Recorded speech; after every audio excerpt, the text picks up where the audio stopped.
या पटेल प्रहलाद भी। नंबर मध्य प्रदेश में महिलाओं के नंबर घट जाएंगे। 1,63,000 मध्य प्रदेश में घटा दिए गए। महाराष्ट्र में घटा दिए गए तकरीबन कितने 2,53,00,000 से 2,31,00,000 रह गए। तो प्रोफेसर संतोष मेहरोत्रा, ये नौबत आ क्यों रही है? महाराष्ट्र से लेकर दिल्ली, पंजाब, कर्नाटका, तेलंगाना, ये कहेंगे नेता कुछ और कर पाने की हालत में नहीं होंगे तो फिर दाएं बाएं घुमाना पड़ेगा बात को। गरिमा जी, विश्वास किसका किया जाए? जो यहाँ पैनल में हम सुन रहे हैं या जो इनके फाइनेंस मिनिस्टर हैं उनका? सवाल पहला ये हैगा।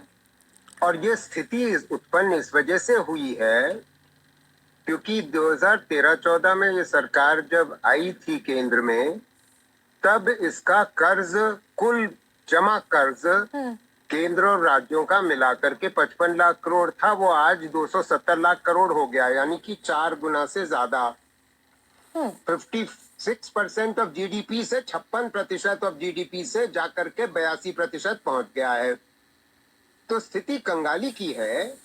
और उसके ऊपर से कॉर्पोरेट इनकम टैक्स रेट भी घट गई है, पर्सनल इनकम टैक्स रेट भी घट गई है। तो भाई नुकसान तो सरकार अपना कर ही रही है। तो जब कमी होगी तो जब आएगा पैसा कभी, तब वो पूरा होगा। संभवतः इस बात का इंतजार हो गरिमा जी कि बीएमसी का इलेक्शन हो जाएगा, जीत जाएंगे, वहां से पैसे मिलेंगे तो शायद पैसे आ जाएं तो लोगों को जो मिलना था वो मिल जाए। देखिए, मुख्य बात ये है गरिमा जी कि प्लानिंग नाम की इस देश में चीज है ही नहीं, रह ही नहीं गई। प्लानिंग बोर्ड राज्यों में नहीं बरकरार है और प्लानिंग कमीशन का तो स्वाहा कर ही दिया गया था।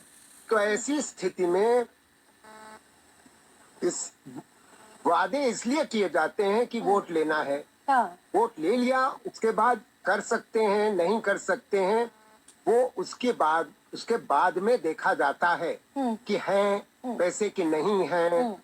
और आपने देख लिया कि जाहिर है पैसे आज नहीं है, और इसीलिए वित्त मंत्री स्वयं कह रहे थे।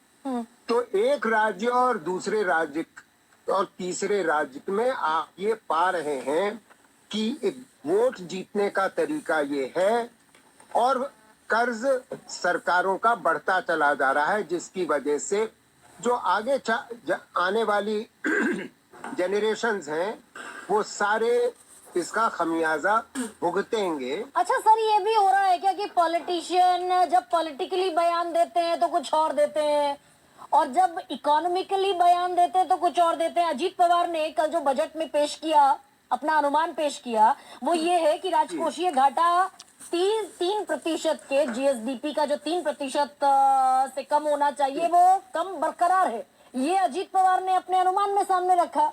तो अगर राजकोषीय घाटा ज्यादा नहीं है तो फिर ये दिक्कतें क्यों आ रही है?